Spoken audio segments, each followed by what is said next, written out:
Aloha, it's CreativeNameToStandOut again with another battle report. This time I'm bringing you a 2,500 point game between my Dark Elves and an opponent's Warriors of Chaos army.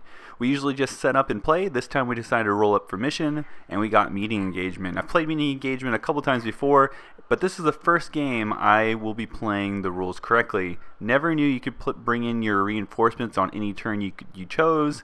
That's a really awesome dynamic to the game. Wish I knew it beforehand. We usually just brought them on the first turn. So here we go into the game, and let's see what deployment's like. Starting in my opponent's deployment, we'll start on his right side. He has a unit of Chaos Warhounds.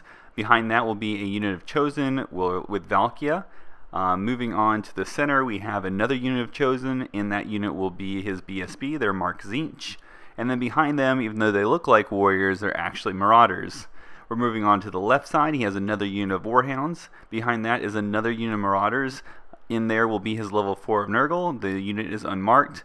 Then we round out his flank here with a unit of Chaos Knights. None of my opponent's units were forced into reserve, so we move on to my deployment. On the right flank we have a unit of 30 Witches and a Cold Wind Chariot. Moving to the left we have my Dreadlord on a Black Dragon, another Cold Wind Chariot, and then a unit of Executioners, and in that unit will be my BSB and my level 4 of Dark. Now, I did have a unit go into reserves. It was my 40 Dread Spears, and attached to that unit will be my level 3 of Life. We will roll off to see who gets first turn, and I get it. So, going into turn 1, there's actually a piece of terrain on the field that will dictate my strategy in a more proactive way, and that is the river. Usually, when there's a river, you kind of just sit on the other side of it if you can, outshoot your opponent, which I guess I could do here, but it's not much of outshooting. It's like 4 crossbow shots. But either way, that river ends up being an initiative 3 river, which is very helpful for the Chaos side because that will give him huge buffs to his initiative, which will help him in a lot of different departments. It'll let him strike before my Executioners. It'll take my rerolls from all the other units. So I actually want to rush up to the river and kind of, pseudo capture it.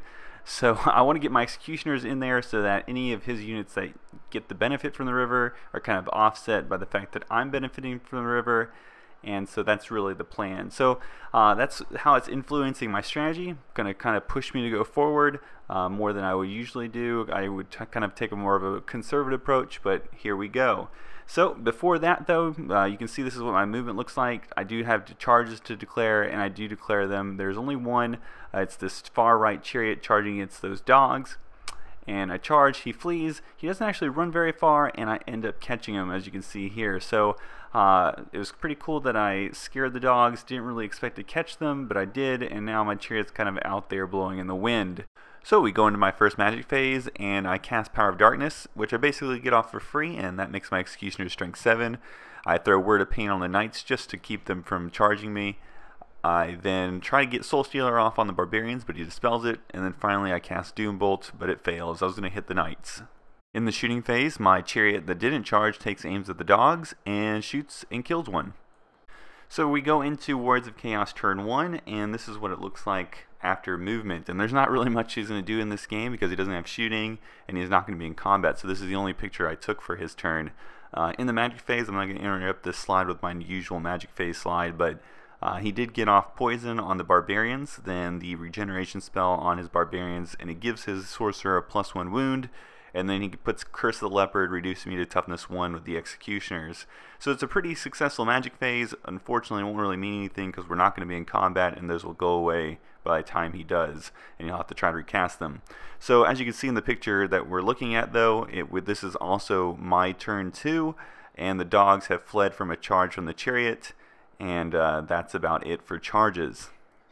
I almost forgot, both of the chosen units did attempt to charge this chariot in their turn, but fell short, and then when it came to my turn, this chariot failed the stupidity test, so it looks exactly like it was in turn 1. Nothing much has changed. This is what my movement looks like. I do bring the black dragon over here on the flank of the knights. I push my executioners in the river just so I can get that +3 initiative boost. I bring my reinforcements in, and we jump into the magic phase. Unfortunately, my magic phase is full of failure. I go for Power of Darkness, fail. I go for Throne of Vines, it's dispelled. I go for Flesh of Stone with only 2 dice because I figured if he tries to stop it, I have 1 left over. For Earthblood, both failed. So this is what my board looks like after the magic phase. I like how it looks. Wish the magic phase went a little bit better, but you know, it's random dice. So here we go into Warriors of Chaos turn 2. This time around, my opponent does make this charge into the chariot. It was pretty unlucky last round. It was pretty close. He just rolled very low. So he makes it here. You can see that his other chosen unit did not charge, but there is an empty space. That's because Valkia decided to charge out into these Dread Spears. So she's going to try to take this whole block on by herself. And then, of course, over here by the river, both the knights and the large block of barbarians charged the river. I'm really worried about this. Don't feel good about it at all. And the rest of the movement looks like so. You have the Chosen moving up after Valkia charges out of it, and the Barbarian Horde in the back moving up as much as they can. In this Warriors of Chaos magic phase, you can really capitalize on these charges, but it isn't until afterwards when I'm making this video I realize he probably made a little bit of a mistake. I do use my Dispel Scroll, and then he casts Curse of Leopard, and since he got it off irresistibly, hindsight I know, he probably should have went for the Augment spell rather than the Hex spell. But oh well, that's what he did. He threw it on my dragon and a -2 toughness on my dragon. We go, as you can see in this combat, and surprisingly enough, he doesn't do any damage to my chariot. I still lose because I don't think I do anything back to him either, but I do stick. And then in even more surprising news, we go over to this combat, and I do think it's because he didn't cast that leper for the toughness boost on these barbarians. He rolled horribly, and I just rolled out of my mind. We did get in a challenge between his champion and my champion, and I actually killed him and lived. And then I just killed the rest of his knights except for his banner, I believe. I killed a lot of marauders, and as you can see here, he just did not do that many wounds to me. So a surprising turn of events. We go into this last combat with a special character. I can't remember her name right now, against that block of troops. And surprisingly enough, we get in a challenge and I don't kill her, considering what else happens in the game. She does manage to kill me in a challenge. She does win, and I do stick. So we go into Dark Elf turn 3. I have 2 choices here. Either the Executioners or the Witches can go into the Chosen. I decide they could both fail, and I would rather fail with the Witches because they won't take Dangerous Terrain checks if they fail, whereas if the Executioners fail, they will take Dangerous Terrain checks. So that's what I do. They're in bus formation because as I was moving, I didn't have the foresight to see that I needed to maneuver around that rock. So I was stuck putting them in bus formation, and I do charge with them. They make it. I lose a couple to the river, but otherwise they're in combat. We move over to the Black Dragon. He charges these fleeing marauders, and he fails to catch them, but they move very far away now, probably out of the game. And we go into the movement phase. So the Executioners move over to the little land bridge we have, and then the chariot turns around to face Valkia. So in my third magic phase, again, I try to low dice some spells, and I just can't do anything. I throw 1 at Power Darkness and fail, 2 to Throne of Vines and fail. Anyways, here's a look of the board as we go into combat. We start with the Witches against the Chosen. I kill 2 of his Chosen. I think he kills 1 of my Witches. Again, my chariot escapes with no wounds. So my flank and charge are offset by his BSB and his standard. And then he might have killed 2 of my Witches. And then my 3 ranks that I usually would get in this situation is negated by the river. So he loses, but just barely, and he sticks. I unfold my ranks like so, anticipating the barbarians coming in, and we move on to the next combat. So in this combat with Valkia against the large block of Dread Spears, she doesn't really kill enough to overcome my static combat res. She loses, but she does stick. We go into Warrior of the Chaos turn 3, and this is what the main part of the board looks like. He's going to declare a charge of those Chosen into the front of the chariot, and he's going to declare a charge of those Marauders into the Witches. And I hear everybody's collective, no! But that's what he does. And sure enough, he makes it, and we go into magic. So we go to the magic phase. His unit with the wizard does rally. He's able to get that good dice lead I always like, but even though I only have one dice, I'm still able to dispel his one spell. So that's bad luck. We go into combat. This is before he attacks me. As you can see, I'm already kicking his butt. I don't do too many wounds to the chosen, but those barbarians, marauders, whatnot, I just kill so many of them. I'm going to be able to win combat by a lot. One of his units, I think, rolls double ones and sticks. The other one, of course, breaks. I decided to chase over after the chosen. I lose a couple witches to the dangerous strain checks. I catch them, and as you can see, the marauders that are living have fled the other direction.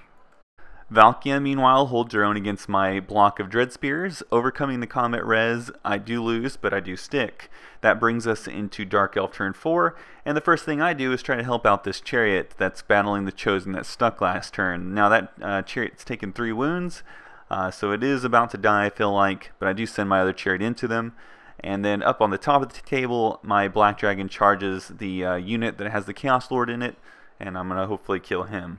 So we go into Dark Elf turn 4's magic phase, and the phase is pretty meh. I get Throne of Vines off. The biggest thing that happens is since I got that spell off, I get to heal one of the wounds off my chariot that I had 3. Otherwise, nothing else really goes off. This is what the board looks like from up top before we go to combat. We'll start with the chariots. I go in there with some impact hits, kill quite a few. He's unable to do any wounds to me. He does stick, though. We go over to this combat with the Black Dragon into the Marauders. We get into a challenge. I think his champion died earlier from when they hit the Executioners. So I do go in there with the Dreadlord against the Sorcerer in a challenge, and I killing blow him. So that was short-lived, and that's the end of my turn. Here we are in Warriors of Chaos turn 4. He has nothing to charge with, nothing rallies. He doesn't have magic anymore, and he never had shooting, so we go straight into combat. So starting with the dragon here, I'm going to completely annihilate this unit. And then we go over here in the combat with the chosen against the chariots. I'm going to do 1 wound to him. He's going to do none to me, but he does have a banner. He wins by the musician, but both of my chariots stick. That leaves us with Valkia against the Dread Spears, and she continues to grind them away. I do lose again, and I do pass. It's pretty surprising here. I'm only leadership 8. You would think one of these times that I lost, I would have at least failed, but I rolled pretty well. So here we go. It's only turn 4, and my opponent decides to concede. I mean, it is one-sided at this point. Things are looking very badly for him, so I don't blame him at all. You know, early on in the game, he just had some really horrible luck. That combat against the Executioners, he just rolled really badly, and I just rolled out of my mind. There are a couple times here where you can say, oh, you shouldn't have done that. Like maybe there was 2 spells that you probably could have cast somewhere else that would have, you know, benefited him better. But definitely you can't. There's that combat there on the left flank just went totally against him, just completely against him. It wasn't even fair, so it was pretty bad. And then from there, he just started going downhill. There was a couple. You know, definitely don't want to charge barbarians into the witches, but at that point, you know, he's just looking to get a combat win somewhere. So it was a really fun game. Don't feel too bad for him because, you know, he's the same vampire counts guy that just gave me a shellacking the last game around. So you can't feel too bad for him. But overall, it was a really fun game despite that. You know, even though the points, you know, were so, the disparity was so big, I mean, every little individual combat was always up in the air. He could have easily defeated those Dread Spears with Valkia at any point. I was probably due to fail a leadership test if we went to turn 6. It's just a matter of fortune that I stuck when I did because I didn't even have a reroll. So there you go. I hope you enjoyed this. I do appreciate everybody's likes, comments, and subscriptions, and I'll see you guys next week.